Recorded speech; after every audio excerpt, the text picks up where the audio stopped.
Okay, I chose the record in the cloud because the last time I did this, my computer was being so overly cautious, it wouldn't save the file on my laptop. Windows Defender said, no, if you do that, and delete the file. So this time I'm choosing the cloud option, so hopefully that'll work for everybody. Okay, cool. So we here and Nick is asking, are you connected via USB cable to a computer for the OWL? Yes, so what I'll do is kind of demo of the OWL. In fact, we could probably start with that now, if that's okay with everybody. Let me see if I can also join this meeting here with my phone, so you'll be able to see what it looks like. So yeah, so the OWL basically comes with two.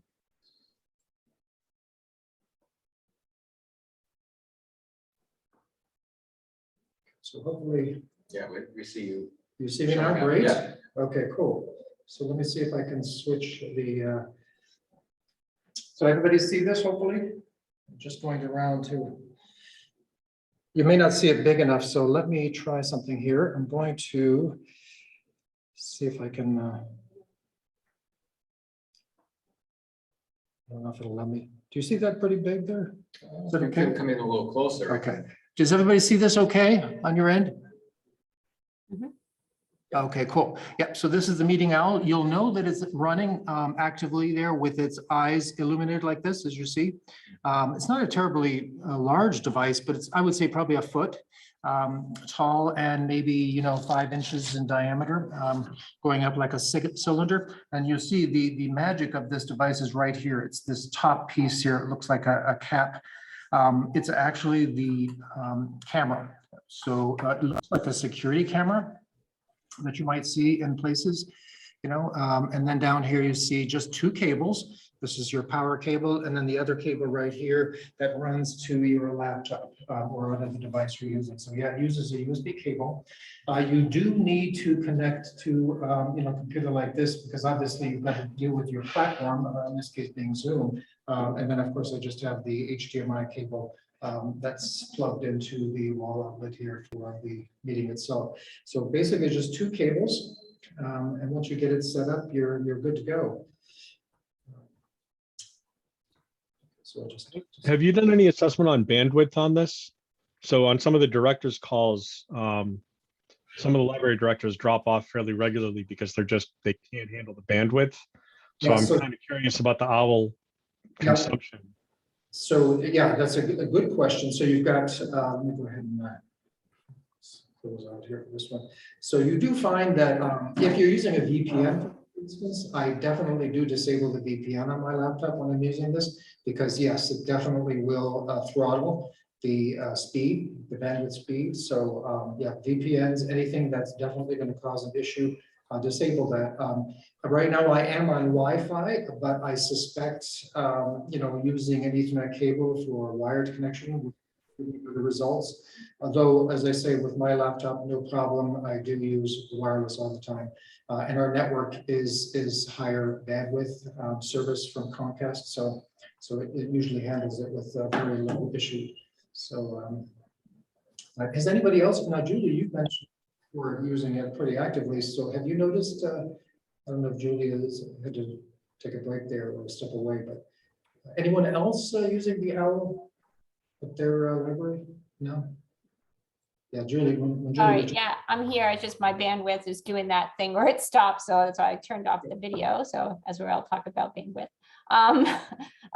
Yeah, no, we've been using it pretty regularly. Our issue though is sometimes our busier Wi-Fi times. We've had a couple of times when I've actually opted to put it on like an event on the hotspot so that I'm not competing with the bandwidth within the library, but we are actually, hopefully this year that's going to improve because while we do have Comcast, ours is a pretty limited plan right now. So, but the town is bringing in consolidated fiber everywhere. So we're on that list. So.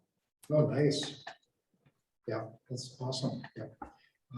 Hey, Nick, did you want to talk a little bit more about, you were mentioning something about USB cable to the computer, with video switcher and HDMI cable. Yeah, did you have another thought in mind too for connecting it? I just haven't actually seen one of the units before, so I wasn't sure exactly how the connections were running between it. I know that recently I was doing some programs where I'm using a PTZ camera, and it does come with either USB option or we do have a video switcher and it exports through HDMI cable. And the quality over the HDMI is much greater, I've noticed, than when we were using the USB. So I wasn't sure how that plays effect into the webcam of this. Gotcha, yeah. So yeah, it's a good question. As I said, yeah, it does, just to confirm, it will use the USB for its output. But you know, it would be interesting to test this out on a platform that, you know, if you had both USB and video or HDMI capabilities for connections for an output connection, I wonder if it would work okay. But ultimately, it seems you're going to need some kind of, you know, video conferencing platform though to make it work. So I don't know how you're going to get around that. But if somebody comes up with some, you know, alternative solutions, or even, for instance, maybe a wireless one, that would be great to hear more about.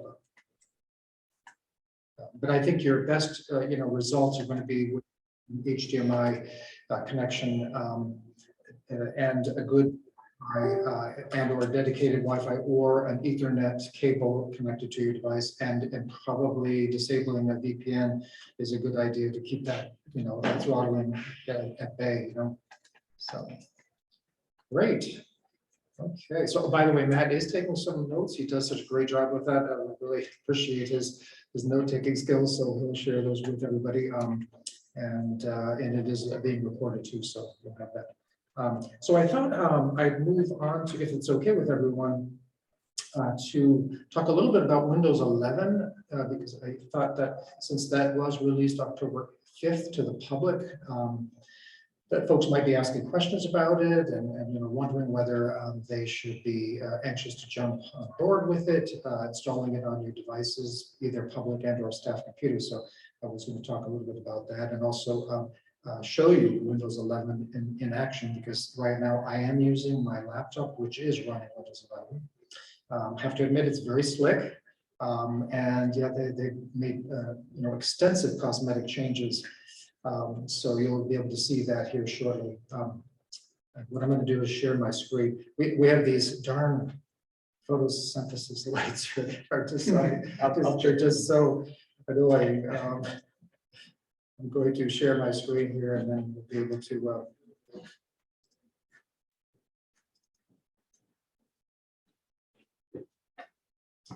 Second here.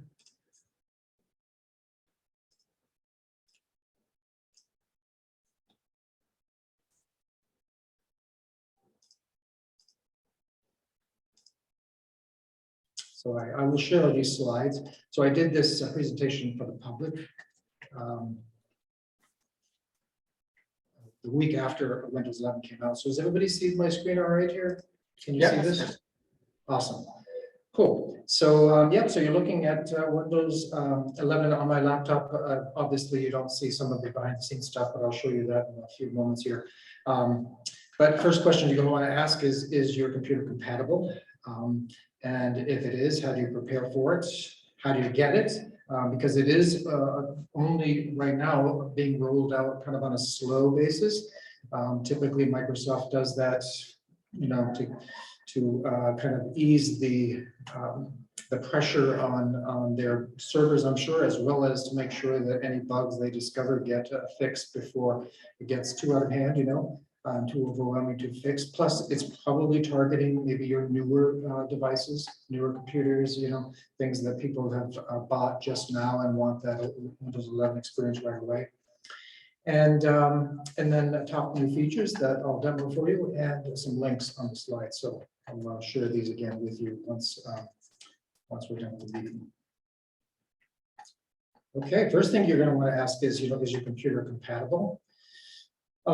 You'll notice that Microsoft, unless you haven't yet, but I provided the link, does provide information about the compatibility that's required, or at least the specs that are required here. A nice list here. You're going to definitely need a PC or device running 64-bit processor.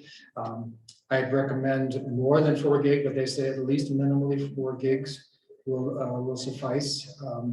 I mean, if you're buying any devices now for use, especially for the staff, and maybe not necessarily for the public, I wouldn't buy anything less than 16 gigabytes in RAM.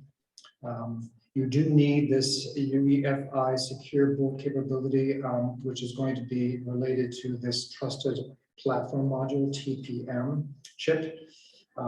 So some devices may have it, some devices may not be running the latest version of it, the 2.0 version of it, but I have some steps that you can use to remedy that issue if you're finding that it's out of date and or you don't have it, or if you have it and it's not enabled, there's ways to enable it. And then down the line here in terms of the graphics card and your display. So pretty much if you've been running Windows 10, and have had a newer device within the past 5 years of manufacture, you should be safe and good to go. If it's older than 5 or 6 years, I think anything older than 2016 and 15 is probably not going to have the requirements that you're going to need, especially in terms of that TPM chip here. And that refers to this trusted platform module. It basically uses some very advanced technology, using both the hardware and software in terms of the chip to process the operating system as it is loaded, to make sure that nothing has been tampered with the operating system, to keep it safe and boot up. So that's what it's designed for.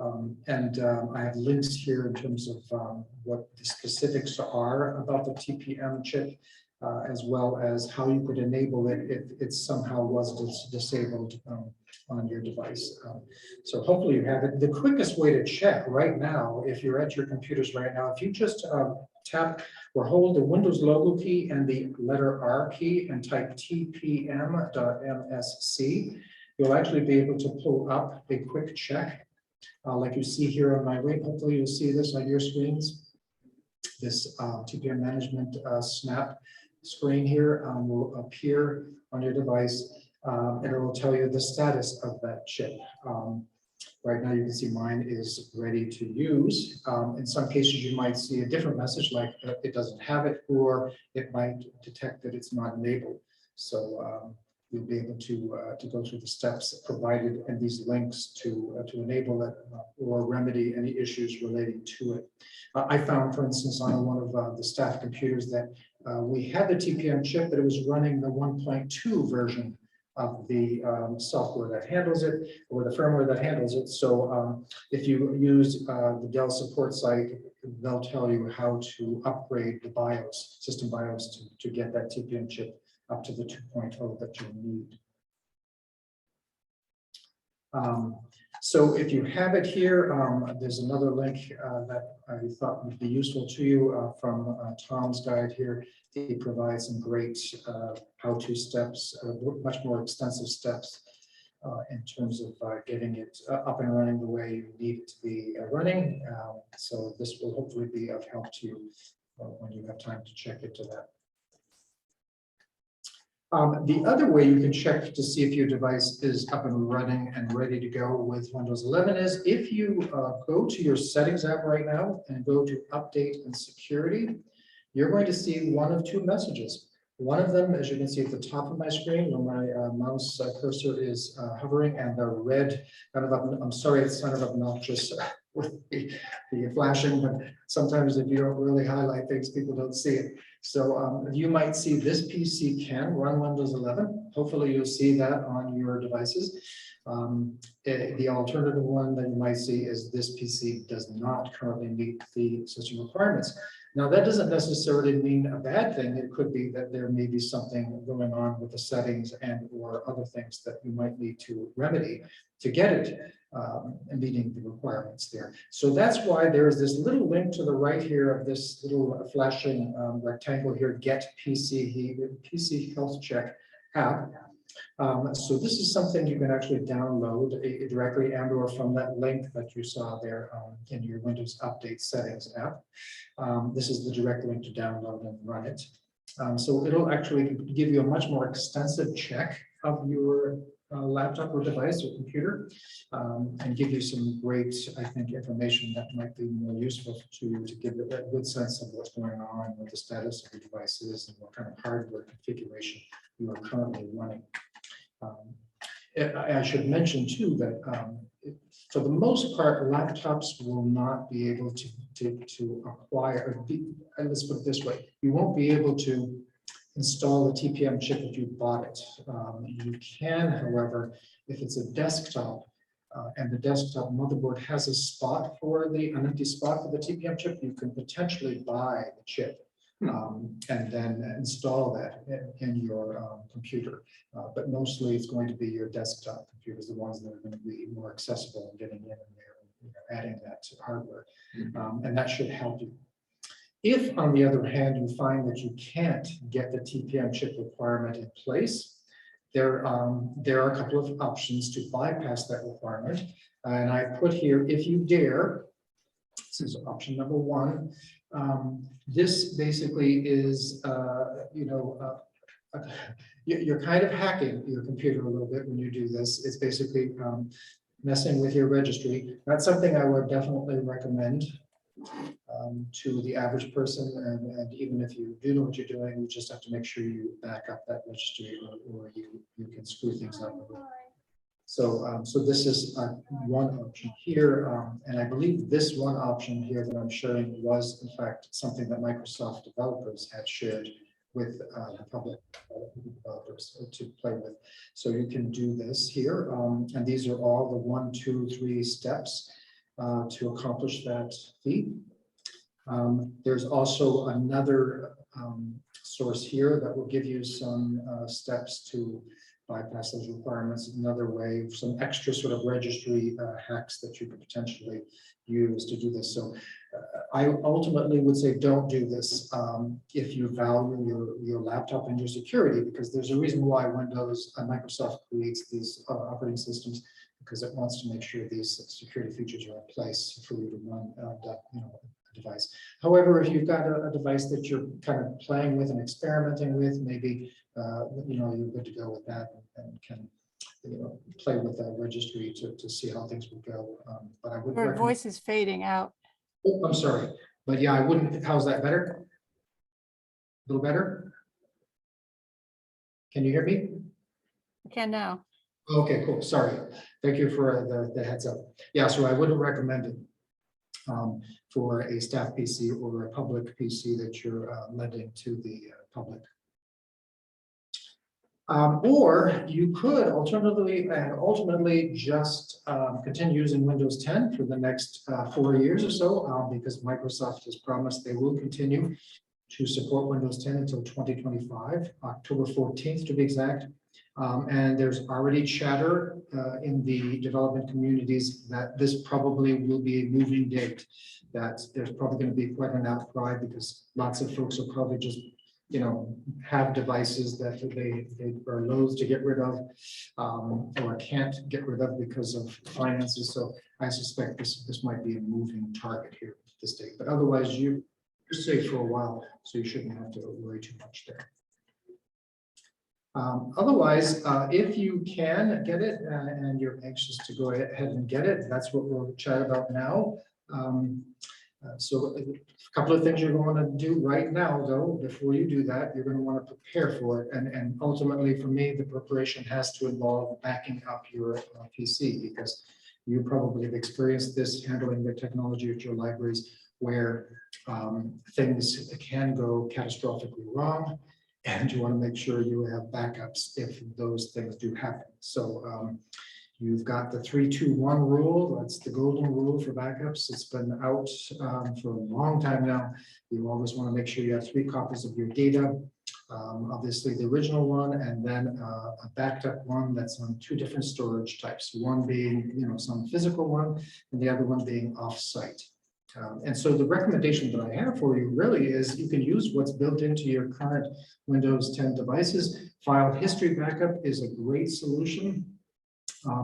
It's a process that will back up any of your data on the computer in terms of your files and photos, basically anything that you create or author on your devices. Obviously, we're not including things like some of the operating system things there, but definitely anything you've created on the devices, this will back it up for you. So it's using file history available in the settings app. And the other thing would be your OneDrive backup solution. So this is going to be your offsite solution because it will back up to the cloud. So that way, between the two of these things, you can fulfill the 3-2-1 rule. There is also an important thing that you can do with your devices, and that is you can use the window. I recommend this for sure for any new device you're running with, but there's what is called Create a Recovery Drive. It's a kind of an unfortunately hidden app on our devices that allows us to create a recovery device here. That will, in case something goes wrong with your device, will help you to recover from that, assuming it can. And it will basically back up any of those critical system files that you use, and it helps you to reinstall Windows if you need to. So this is yet another thing that I would add. So this would kind of fulfill the backing up or recovery options if something goes wrong with the actual operating system itself, not so much the files and other things. Okay, so now that you're all prepped, ready to go, how do you get Windows 11 now? If you're dying to try it out, you could wait until it rolls out to your PC. You're going to wait a long time probably, unless your device is newer. You might see several winters like this poor dog here before you get to see it. It might take a while. They're predicting it may take a while. Or you can skip the wait and you can dive right in and go to this link, which I've added to this slide here. It'll allow you to download the Microsoft Installation Assistant. Not something that you could easily find, even if you search for it. Sometimes Microsoft hides it away, so you don't always see it. But it is out there. So I provided the link here for you so you don't have to worry. And download that assistant and literally go ahead and update your, if of course everything's in place, it'll take care of the update and install Windows 11 for you. So any questions up to that point? Are we excited to get up and running with Windows 11? I'm going to demo now. If you don't have any questions, demo what Windows 11 looks like in a second here. But yeah, any other questions? Has anybody else upgraded their laptops to or desktops to Windows 11 yet? No, nothing yet. Oh, good question. Yes, it is free if you have a valid. Oh, that's actually a good question too. If you're running a valid version of Windows 10, yep, totally free. Interestingly enough, too, you may or may not know this, but you can still upgrade Windows 7 and Windows 8 computers to Windows 10. I do it all the time, and I just had to do it for somebody this past week. As long as you have that valid Windows 7 or 8 license key, because it will convert that to a digital license.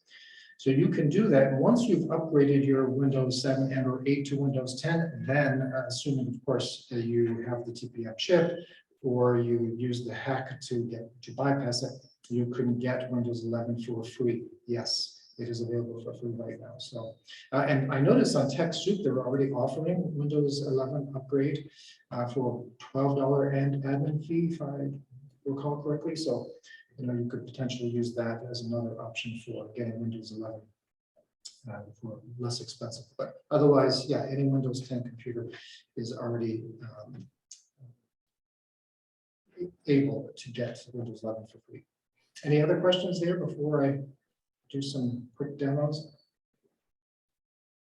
No? Okay, we're going to go ahead and assume that we're ready to move to some demo stuff here. So actually what I'll do is I'm just going to share this here. Okay, so the first thing you're going to notice is, let me know if you see this. my screen here. Do you see this now already? Everybody see my desktop? Yeah, we do now. Cool, great. This is just Microsoft's Bing. It's a background there that you can install as part of your theme to get, up-to-date pictures by photographers who've shared those with Microsoft. So it's kind of cool. The first thing you're going to notice is my taskbar. Kind of reminds you of MacBooks, doesn't it? What do you think, Bobby? I think of you often when I think of MacBooks, because I know that you were an avid user of Apple products there. You see that on the bottom of my screen here. So the taskbar has. I don't think we're seeing it. Oh, Yeah, also, it's, we are seeing it. It's just, yeah, it's just those small little icons on the bottom. small at the bottom here. I'm not seeing them. So you might try your scrolling to If you- different. If you move your mouse, what's happening is it's pulling up the Zoom toolbar, and the Zoom toolbar is covering those Oh, icons. okay, thank you. So you have Yeah, to hide your toolbar. Right, there you go. Yep, your Zoom app might be covering that. Yeah. So yeah, let me know if you all see my taskbar now. Do you see that? Yeah. Cool. So yeah, so you'll see the apps at the bottom. They come pre-configured by Microsoft. Of course, they're only too happy to tell you how they want things to be done. So, but you can of course change that. And then you'll see to the right of that the system tray. So those are pretty much intact still, but you'll see some slight modifications. Like for instance, there's some automatic groupings of some of the action elements of the system tray here, as you see here, and this is configurable if you go to that little gear icon to make some adjustments to that if you'd like. The other thing that you can do, though, if you don't like the centrally located shortcuts on the bottom, you can just go to taskbar settings here. Again, let me know if you see this okay. And right away, you're going to notice once this settings app opens up, a complete redesign, complete cosmetic change to the overall look and feel of this, adopting very much what you've seen maybe in the Edge browser. If you're using Edge in Windows 10, you'll see it kind of adopts a very similar format in terms of menu items being on the left panel here, a nice quick search box here, and then for in this case here, a taskbar settings that are available for you to play with. And you can see here the options here for whether you enable certain buttons like the search or the task view, widgets, which is a new thing here on the bottom. You'll see widgets pulls up, and you get a neat little widget panel here that allows you to add and play with widgets here, much like you might see on tablets today, including things like the iPad. So yeah, so the settings app has got some nice upgrades here too. In the left panel here too, if I scroll down here too, things like a Windows Update, it kind of looks slightly different here. As you can see, you'll see I've got a pending update that wants to install itself once I restart. So again, mostly kind of good, pleasing to the eye cosmetic changes here. That with using kind of like cards, as it were, that's easier for you to access. And then once you do, you'll see it's easy to check those settings. They're hidden within these cards. And you'll also always see sort of breadcrumbs. So if you click on anything, you're going to know right away with the breadcrumb at the top here where you are in that sort of overall scheme or map of your settings app. So here's your Bluetooth devices scrolling at the top. So as you can see, it's much easier to find. I find it much more user friendly. Clearly you know where you're at, wherever you are in the settings app here.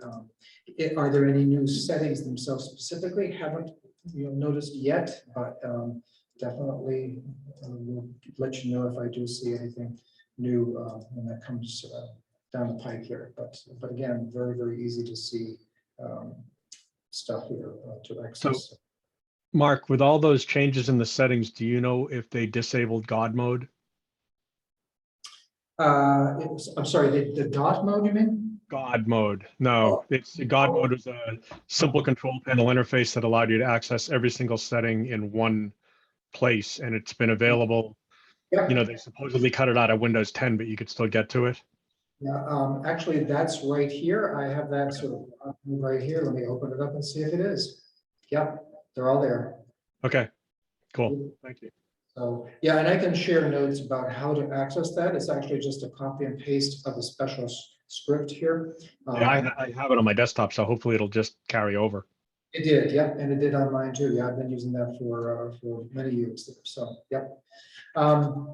So what is the other, oh, and I don't know if you've ever used virtual desktops, but that is available as well. And it's much more user-friendly here, where you can create a bunch of virtual desktops and then, you know, be able to toggle between the different ones so that it really facilitates, I find facilitates the multitasking features that are available in Windows 11. So hopefully you'll find that to be useful too. Yeah, so I can certainly, you know, go on to more here, but let me just, do you see this slide here? I'll just quickly scroll here so you can see some of the things that I did want to highlight. So Mac interface looks like it. Oh yeah, your start menu looks really nice and tailored here, a lot more decluttered than it was before. And you can sort of pin new apps here. So it's a much, I think, easier app to look at in terms of your start menu settings. And at the bottom, you see your profile, who's currently logged in, which to me on Windows 10 and 8, I always found it's hard to figure out what user is logged in to the device. And then there's your power right there. So really great features here.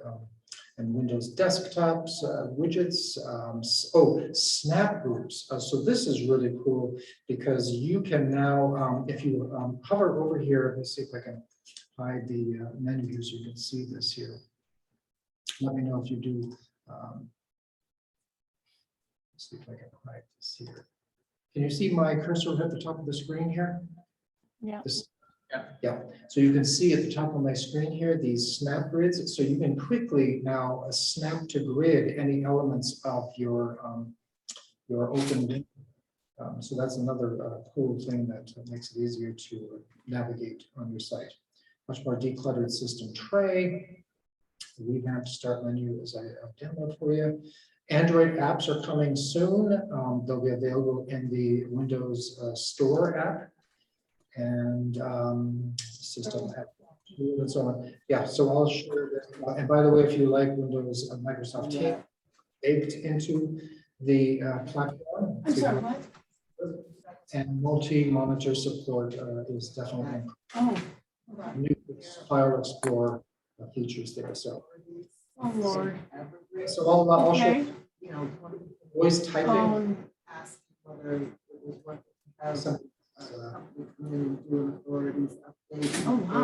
Whoever's talking, please go on mute. So, yeah, Mark. I think it might be.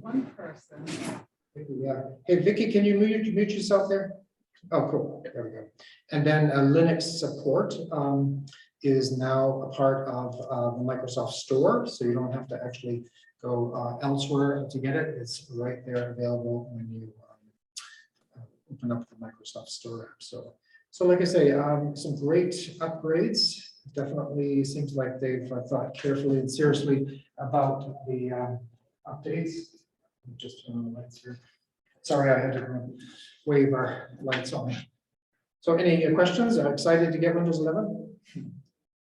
Mark, are you looking at this for public computers too, or you want to do some testing for a I while? think I probably would have it on staff computers, yeah, and probably select ones at first, you know, obviously mine and a few others who are pretty tech savvy and comfortable with change. Yeah. But yeah, I don't envision, rolling this out to every device. And Are you using Office 365, Mark? I do, yeah. Is it any more baked in or different using it through 11 than using it through 10? Not that I've really noticed. Definitely, it's still works like it should and is accessible. You see all of your apps that come with the device, including with the 365 services. I can't say I played enough with it to really tell at this point, but yeah, it's still very much part of the whole app structure and accessibility piece of it. So. Okay, thanks. It's like we had a question about Linux support in the chat there. Oh, yeah. Yeah, so Linux support, I think it's rolling out slowly but surely, but if you do launch the store app, and I'll just do that right quick here. I might have to share my screen again so you can see. So yeah, even the store app I found really got some considerable, here we go. Enhancements. It's got a nice, cosmetic update there. Clearly, it looks like they're targeting your gamers, especially the way the advertising comes out here right away. You can see that here. I don't know if this, do you see this okay? Yeah. So yeah, a nice refreshed look to the store app. And if I do type Linux up here in the search bar, it will pull up a bunch of different Linux elements like Kali Linux is available. You've got Linux, what is yeah, Ubuntu. So yeah, slowly but surely you're going to start seeing some Linux come down the pike here being added to the App Store here. So yeah, so Linux is going to be much easier to get. Isn't that cool? I'm excited about the Android apps. That's a good thing. Yeah, if you're an Android app user, that could come in very handy. You don't have to play with different Android apps. So great, cool. So any other questions about upgrading and or just being happy with Windows 10 for now? And it will get its support for 2022, so no problem there. Mark, I came in a little bit late when you were talking about the owl, and when you were cruising through your Windows 11, there was something that showed on the cameras that you had the owl connected. I don't know if you'd already showed that or not. I did, yeah. So yeah, the owl is running right now. You can see, are you seeing the panoramic view at the top there? Yeah. Matt and I are here at the Hooksett Library. We thought it'd be a great way to really give it a good test to see with multiple users in the room. I'll let Matt talk for a second. You'll see what I'm talking about here. Yeah, so when you have another person in the room, it should give you a dual split screen now when I'm talking, so it's really slick that way. It seemed like yeah. it was changing the size of Matt on and off. I didn't know if that was related to how much noise he was making or what. It can be, yeah, exactly. It does want to sort of zero in on the active speaker, though there are ways you can change that with, it comes with the mobile app, by the way, and allows you to make adjustments to it, including removing the panoramic view at the top, also enhancing the active speaker mode. There's a neat feature there, again, with the mobile app that you can install on your phone or tablet. So would that app end up on Windows 11? Can you download it to that? I don't think it's available, at least I haven't checked. I think it's only iOS and Android right now. I didn't see any app available for Windows 10 yet. I can certainly check on that too to confirm it, but So if we at the library don't have a phone, a library phone that can do those settings, once you've got it set up, do you need the app to do things with it? You technically don't need it. It will still run okay. It's just that you lose out maybe on some of the other settings you might want to play with, like for instance, removing the panoramic and or tweaking some of the settings, like enabling like an enhanced active speaker mode functionality. So it helps to have that. And like I say, even a tablet, like it doesn't have to be a phone, a smartphone. In other words, even one of your tablets, an iPad or an Android, Samsung, Galaxy device would allow you to get the app. We use an iPad here in Jaffrey, so I use an iPad every time we use the Meeting Owl. So I think the app is super easy to use and it's so quick. It's so easy to manipulate on the fly, to jump, like when we're doing programming, whether you want that speaker enhance or you want to zoom in and freeze on somebody. So if we're doing a story time that's a hybrid, we can start out with all the kids and everybody on Zoom and in the room seeing each other and then being able to make noise and get each other's attention. And then we can, it's so quick to just, using the app to just say, okay, and now we're all going to focus on the story, the person doing the presenting. So even if you don't have speaker enhance, you can actually fix it. So that's the way we use it exclusively. So we exclusively use the iPad app. So I strongly recommend that for ease of use. If you do have a tablet, that's. Yeah, that's a good point, Julie. Hey, Julie, if you'd like to clarify too for us, so how are you connecting to the owl? Are you using because this relates to kind of a question Nick started with too.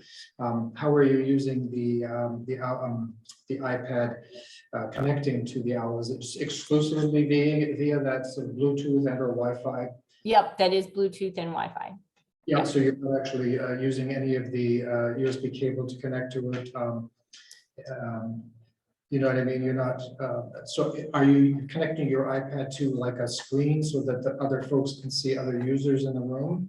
Yep, so we have, we do multiple technologies. So as far as the owl is concerned, it's Bluetooth on the iPad, which allows a second staff member to sit somewhere else in the room and be Wow. able to manipulate things. And then for the Zoom session, we have that on a laptop, and that is connected to a big screen. So, we kind of pull it all together so that we're running the Zoom. And when you do the Zoom on your laptop, it asks you if you want to use the owl and you just say yes. But meanwhile, as far as managing the owl, that can be another staff member sitting with an iPad. So that lets you sort of manage the room. So that, as I said at the beginning, we have almost, most of our use has been in youth programming. So less so much for adults in meetings, although we've done a little bit of that, or adult programs, but most of it's been youth. So our very first use was classes in the spring when they were still, some of the students were remote and some were in person. And so we brought them all together at the library. So we wanted, when the kids first came in, we wanted the kids at home to be able to interact with their classmates, because that was the first time they were actually doing that the remote kids and the in-person kids could interact together as a class. So we wanted it to be as, if you want Henrietta to see you, be sure you're waving your arms and making noise. And I left it on, so I could leave it on the speaker enhance. And so that would let it roam all around the room.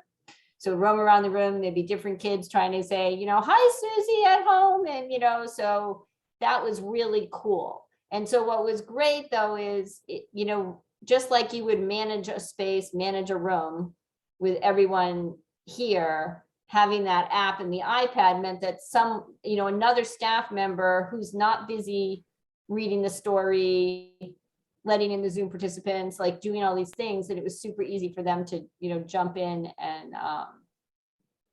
and just say, okay, now is the time to let's, fix on this. And meanwhile, we kept that, because we had the big screen, we also had the panoramic and the kids from home, and everybody was sort of seeing everybody, but we could really control how the program went using the app. So it just makes it so simple. But I will admit that I may not have done it another, that's how we started doing it. So we loved it so much that that's what we did. Yes, you show it on the screen here, so you can see what Julie's referring to. It's the mobile app here on my screen, this owl app. And then you open it up, and then you'll see that it will auto detect your owl in range there. And once you tap on that, you'll get the controls that Julie is referring to here. Like, for instance, you've got your camera controls, and of course, any other things that you might need to do. It actually does work with more than one owl, if you do have one. So this is where I was referring to. You could disable the 360 panel if you wanted to. This is where you can do that presenter enhance mode to allow you to kind of focus in better on the presenter. And then up here, you've got your camera lock and zoom. So this allows you to take control. This is what Julie, this must be what you're referring to here, this take control feature that allows you to kind of, more, actively manage the owl's capabilities there. Yeah, and it's so easy, because you're just moving it around, you're just, doing the slide to zoom, and that lets you really see, so that your presenter, if Andrea didn't sit in the exact same spot, to show her story, It's just easy to make any adjustment. And the kids love it because we named her Henrietta because you name it for the app, so you can have multiple owls. So they're all like, they've actually anthropomorphized our meeting owl. So. So, yeah, so like, as Julie says, yeah, you definitely will notice that, that I've got to disable the, one of the modes. It allows you to actually do more active controlling of that. See, right now, you can see me zooming in with the app itself. Allows you to move the camera around. See how I can actively move that camera around here with my finger. So you're using this neat little app with your touchscreen and just, swiping along here with this little, looks like a little touchpad, That way you can zoom in on, if the speaker's running around the room like a maniac. No, you could zoom in on them and then say, oh, I want to zoom in on Mark there. I'm going to do that right there. Nope, I want to get that a little bit closer.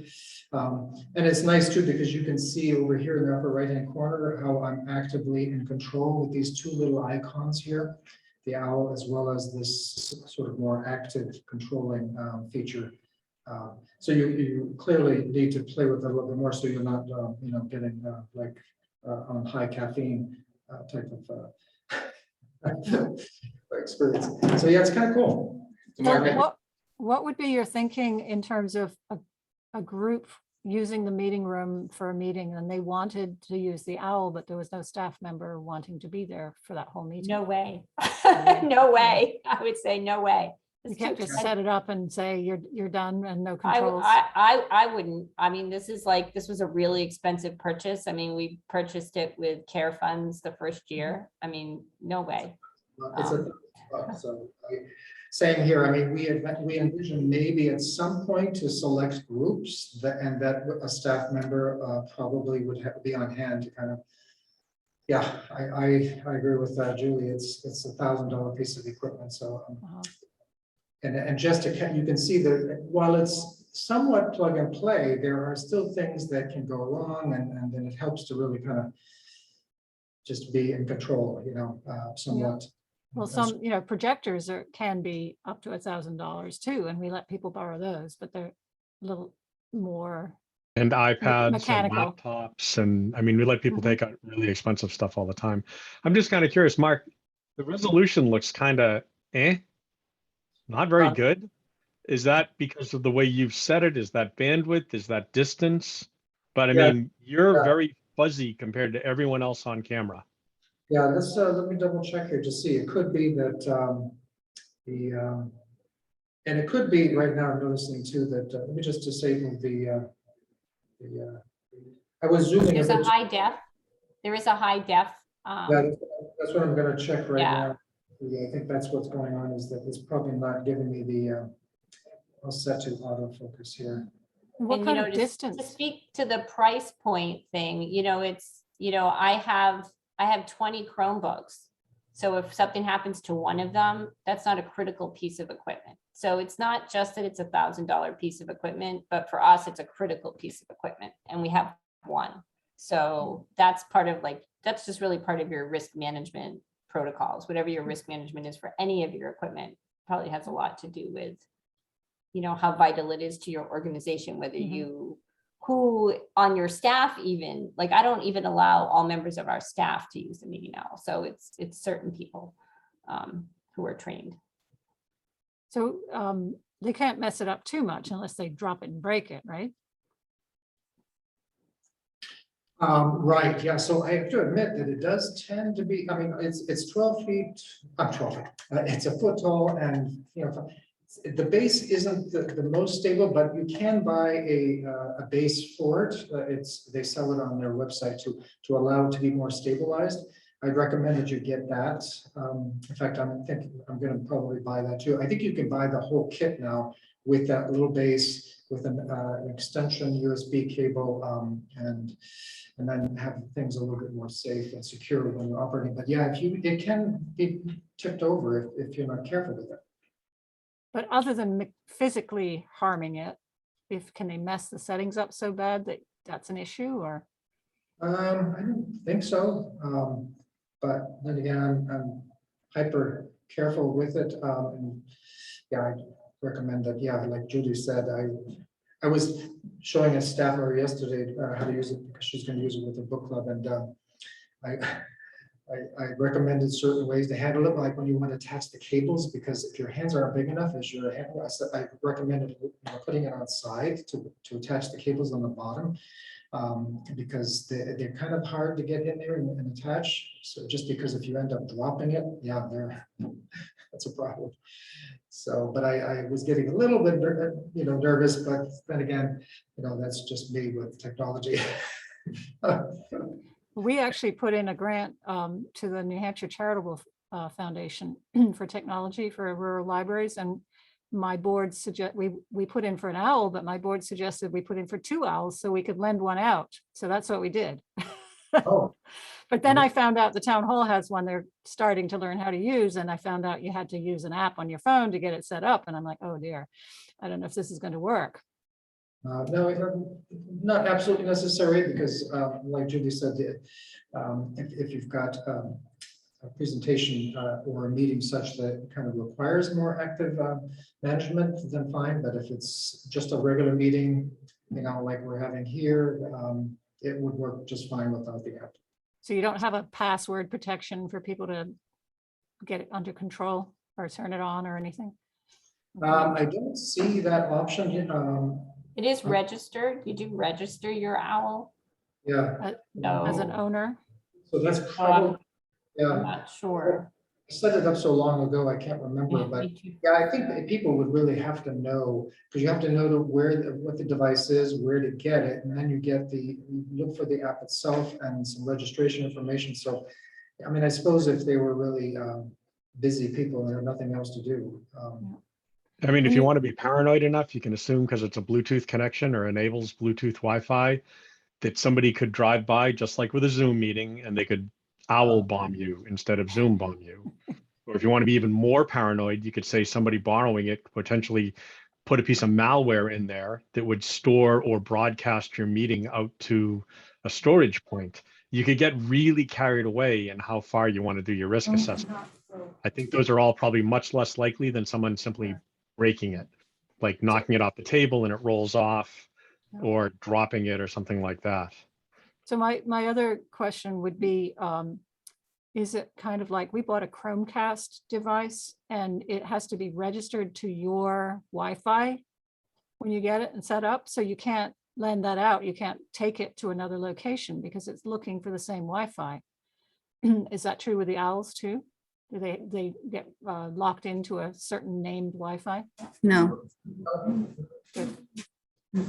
Julie, I have a question. Who's talking? I can't even see. It's Vicky up here, Hi, the one Vicky. with the spitting llama. Oh, We're trying to handle hybrid events. How do you offer hybrid events with your owl? we And do. how do you handle registrations? We do. So we're doing, so with COVID, we went pretty hard over for registration, period. Like that we used to be very open and loosey-goosey and whoever came, and we didn't worry as Right. much about registration. But now we're a little bit stricter about registration, and we use Event Keeper for registration anyway. Okay, So for hybrid events, we're just sort of capping a number. And everybody, we're trying again to leave flexibility, recognizing that in some cases, like we have a youth book club that's hybrid, recognizing that a family may be planning to be in person, but Mhm. there's a COVID case in their child's class and suddenly they're at home. So that's why we are keeping in the option. So basically everyone who registers also gets the Zoom link. So Okay. and that's just how we're managing numbers, knowing that it might be really lopsided. It could be, so we just make sure our max number doesn't exceed what we want to actually have in the building. Knowing that if everyone Okay. were to show up, and that's just what we've done for ease of not losing our minds. And that means Right. too, like with Event Keeper, you get your whole list of emails, so you can just copy and paste that list of emails into the BCC and send everybody the Zoom link, and that people can either what I show up thought. or log in. Yeah, okay, because we're trying to do hybrid events and we can only allow, let's say, 20 people to attend an event. So we're trying to come up with some sort of strategy that allows people to, who still want to see the event, but can't go in the building to, see it through Zoom. And we have the OWL. We have, So it's cumbersome, but you can also set up dual registrations. Right. Please click here to Yeah. register for in-person. Please click here to register for the remote. And each one of them is Okay. capped. And Mhm. it Yep. means more tracking. But I mean, I don't Right. know anything. We use Assabet, you can do it. I know Event Keeper can do it. It means you have to book the event twice. Right. Or you can ask them like an Assabet, you can just create a question and add it in. Are you going to be in person or not? But then you run into a problem of being able to cap your Mhm. total. Yep. So if you just create 2 parallel registrations, and then you get the Right. option to confirm, you have registered for this event in person. Right. One of the things that we found the reason that we don't do that for the kinds of hybrid programming we're doing is that they're highly interactive. So I would totally agree with Adam's suggestion if what you're doing is something that's the audience is passive. But for us, managing 20 kids in a book club is more than we can manage, whether they're in the building or not in the building. Right. So Yeah, no, you're right. It is use case. It's very much use case. yeah, I like it. I like Adam's solution because right now what we're doing is capping it at people and then the wait list gets the Zoom. But as we all know, because people are people, some people don't show up to the in-person, right? And so you have spots left open, and that's why the adult programming librarian wants to offer the opportunity to those Zoom registrants to come in person if they want. So, but I just think that's an eternal problem that can never be solved of no shows, the people who register and don't show. So is everybody using the OWL Pro model, or have you? This is the Pro. Yeah, we're using the Pro. Julie is nodding her head too. Yeah, the Pro is definitely the one to get if you've got a larger room. With anyone 20 to 25 more, anything above 20, 25 people, yeah, Pro is probably a better bet. And if you do have the funds, I just find that you get better features with the Pro. You get that nice, high definition quality. You get the better sound, both receiving and output quality. So yeah, I just think it tends to do a better job. So it's worth the extra, what, $200, I believe. I think the non-pro is maybe, gosh, 700 or so, and the pro is 900 and something change. So it's worth the extra $20, I think. Great. Any other questions? I see we've exhausted our hour. I don't want to keep everybody too long here. I'm sure we all have lots of things to do too at our libraries there. So Matt again is taking some great notes here. I hear him over there on the other end, type it away. So, and this is also recorded. If there's anything in particular, a topic of interest for our next month's meeting, please reach out to us. We'll definitely put that on the agenda. Sorry we didn't get to demo Assabet. Adam made reference to Assabet. We're using Assabet 2, but it would be interesting to folks to find out more about that platform. It provides an event keeper as well as room booking and museum pass and library of things modules. So it's got some great features there that you might want to know about and it's pretty affordable. At least we thought so. So great. Okay, I guess we'll see you next term. And in fact, we will have passed Thanksgiving, I believe, right? For before we meet again, right? It's already almost November, so the last Wednesday of the month. Where does that take us there? Yeah, the last Wednesday of the month would be the Wednesday right before Oh, it's Thanksgiving. before. Not sure if that's going to be. So maybe we need to. December 1st is a Wednesday. Oh, did we want to go December 1st then? Would that be okay for them on schedule, or does that kind of conflict with maybe some other co-op meetings or first Wednesday of the month? Otherwise, we can always just take a break and then meet the end of December. I'm on vacation both weeks, so it doesn't matter to me. Well, maybe, what do you think, Matt? Maybe just well, take a break for November? There's 5 Wednesdays in December, just so you know, so it would space things out still. Oh, okay. Yeah, let's do the first then, and we can certainly record it, and we've got notes to share too, so folks can, who can't make it, will definitely have access to that. So, yeah, let's do it. I personally find this very helpful to do these drop-ins. It's great to hear what other libraries are doing with technology. So thank you very much for sharing and being here to share. And don't forget about the listserv. If you have anything you want to share, please throw it out there. I'll throw out a couple things I've been doing on the listserv. And yeah, like Mark said, I think it's always good just to hear what everyone else is doing and each other. Great, cool. December 1st works. This will be December 1st.